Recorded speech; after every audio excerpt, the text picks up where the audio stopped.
Business Model Canvas. Why am I learning about a business model canvas? Well, this is the helpful guide that will help you consider the 9 main elements of your enterprise. The parts you need to think about to make sure your business is a success. It's about creating value for itself while delivering a product or service for your customers. So let's look at these 9 boxes. First up, the value proposition. This is not so much about the product, but more about the value your product represents to your customer.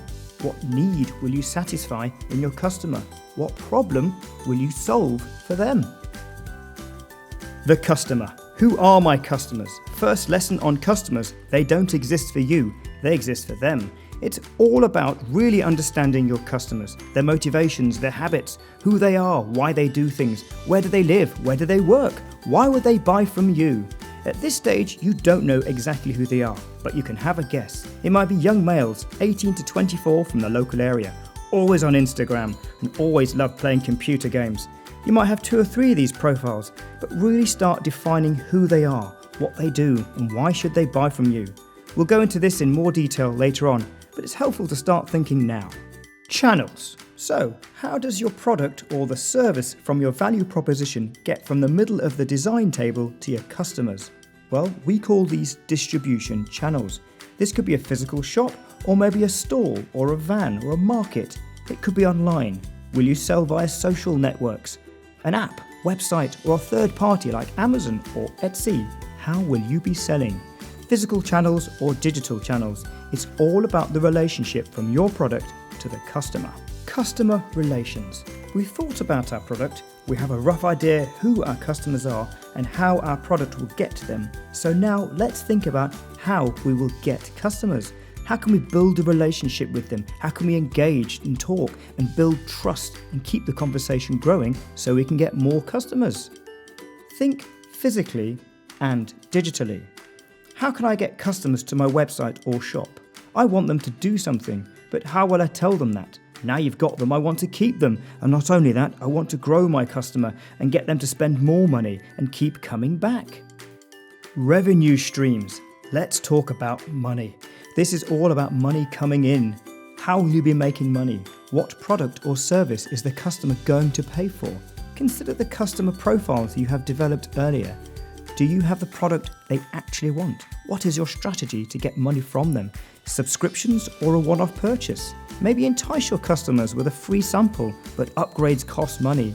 These are your revenue models.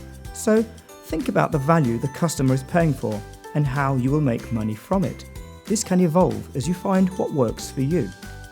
Key resources. We've discussed customers and their relationship with you. Now what about your product or service? With key resources, it's thinking about the most important assets you can't exist without. Finance would be right up there, but is there anything physical? Is there a manufacturing process? Do you need machines or transport? Maybe it's more on the people side, designers or developers, maybe key craft skills. It could even be documents, customer lists, or a patent. Without any of these things, your company couldn't exist. As we go through these sections, it's like writing a glorified to-do list and really thinking about the detail of your enterprise. Key partners. For your business to work, you really need to rely on people and other businesses. Will you have suppliers? Who are your partners to get your product in and then out to the customers?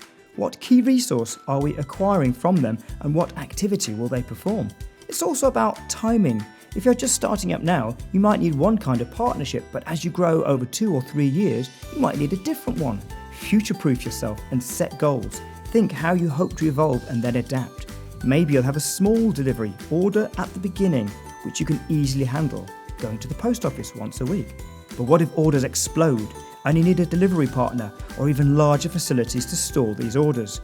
These are partnerships to consider now. Really understand your suppliers and buyers. What are you getting from this exchange and the agreement that you need in place to succeed? Key activities. What is the most important thing your business must do to make it work? Is there a service? Are you offering solutions? Are you making something? A craft or a key skill? Some design or creativity? What do you need to be an expert at to make sure you can always deliver every time? Costing. We've talked about money coming in, but what about money going out? What are the costs to run your business? What do you need to pay for? The most important costs that you can't exist without, maybe a subscription to Adobe, or you need a premises to sell. Materials to buy or distribution to get out. Think about your most important costs. What are your most expensive resources? It's not just about people and buildings, but everything that goes into running your business. How much of your budget will you put aside for it? Try looking at your key activities and working out which are the most expensive ones. So, in conclusion, we'll be discussing these topics over the course of Culturalpreneurship. Don't worry if you don't have all of the answers yet. That's what we're here for. But by having something down, it will prepare you for the road ahead.